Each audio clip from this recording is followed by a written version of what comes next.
Gumagawa na ng hakbang ang Agriculture Department at Sugar Regulatory Administration para tugunan ang pagbagsak ng farm gate price ng asukal.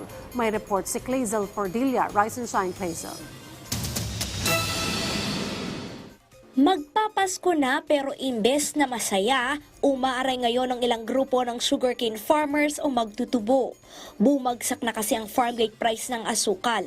Mula 3,200 pesos nakaraan taon, sumadsad ng kada sako ng asukal sa 2,500 pesos o 50 pesos per kilo. So at 2.5 po, lugi na yan. Way below production cost na po. So yung mga farmers dito, instead of be able to plant new cane, new crop for next year, wala na. Hindi na kami kakatatanim. Pangamba dyan ng Sugar Regulatory Administration, mabawasan ang produksyon ng lokal na asukal sa susunod na taon. Mawawalang gana na po yung sugarcane farmer na tumanim ng sugarcane. So then we are now creating another problem for next year. We have to start thinking of government intervention on how to bring the farm gate prices up while keeping or lowering the retail prices po. Pero sa kabila ng pagbulusok ng farm gate price ng asukal, nananatiling mahal ang presyo sa mga palengke na umaabot pa sa 100 pesos kada kilo. Nagpulong na ang SRA at Agriculture Department para tugunan ang problema. There's an intervention na gagawin namin with the clearance of the President, which I cleared with the President, wherein we will have some funds that will be used by government GOCC to buy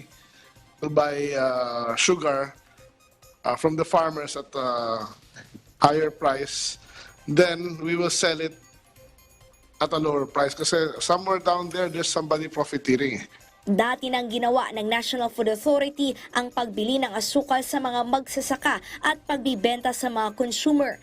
Tinitingnan din ang posibleng pag-export ng asukal ng Pilipinas sa labas ng bansa. We're also discussing yung US quota natin, if it might give the farmers a better price kaysa sa farm gate ngayon. Yung effort lang natin talaga is to try to bring the farm gate price up without increasing the retail price. Kasi lumaki yung spread between farm gate to retail. Sabi ng SRA, kung 50 pesos ang farm gate price, dapat nasa 77 hanggang 80 pesos lamang ang bentahan ng puting asukal sa palengke. They should infuse a minimum of 5 billion. They put up 5 billion pesos worth they could buy. They start buying local sugar at 2,800, 2,900 to kickstart, to jumpstart po yung trading. Para yung mga swapang na trader ay masyak. Wala na silang bibilin kasi binili na ng gobyerno. Ang pagkaswapang ng mga trader, they buy low, sell high. So ngayon, tinatamaan kami. Paigtingin din ng SRA ang inspeksyon sa mga industrial user para tingnan kung may nangiipit ba ng supply ng asukal dahilan sa hiling na importasyon ng mga manufacturer. Una nang iginit ng SRA na sapat ang supply ng asukal at hindi pa kailangan mag-angkat sa ngayon.